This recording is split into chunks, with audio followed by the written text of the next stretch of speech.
The grand conference hall was eerily silent as Rachel adjusted her microphone. A seasoned corporate presenter, she was used to commanding rooms packed with professionals. But tonight felt different. Her audience sat stiffly, their faces hidden in shadow. A thick fog, unusual for an indoor space, swirled lazily around their feet. The lights above her flickered erratically.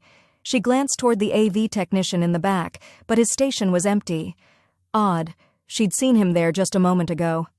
Clearing her throat, she decided to press on.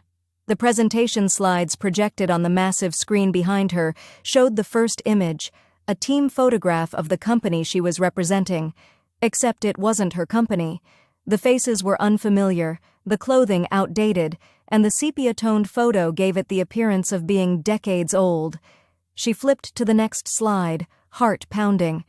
This one was worse, a black and white image of an empty auditorium that looked strikingly like the one she was standing in now.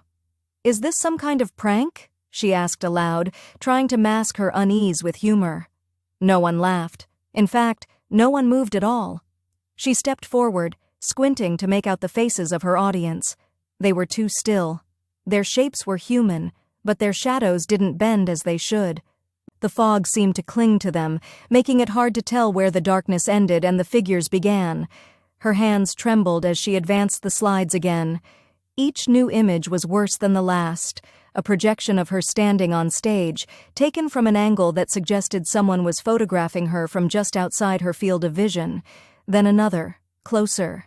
The final slide was completely black, except for a timestamp in the corner, 10:48 p.m., exactly 3 minutes from now. Rachel felt the hairs on her neck rise.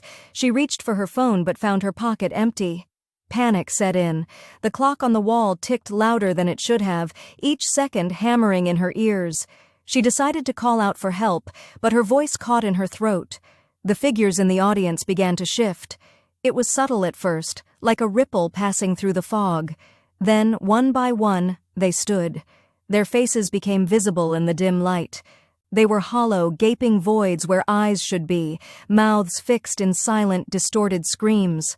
A low, resonant hum filled the room, vibrating through her chest. Rachel staggered backward, nearly tripping over the edge of the stage. The timestamp loomed large in her mind, 10:48 p.m. The clock's second hand ticked closer and closer. Suddenly the fog surged forward, swallowing the stage. The hum became a deafening roar, and the figures moved as one, reaching out to her with impossibly long, clawed hands. She screamed as the lights blinked out, plunging the room into darkness. When the lights came back, the stage was empty. The presentation screen now displayed the first slide again, the sepia-toned photograph of a team from long ago. In the corner of the image, just barely visible, was a new figure. A young woman in modern clothes, her face frozen in terror. Rachel had joined the audience.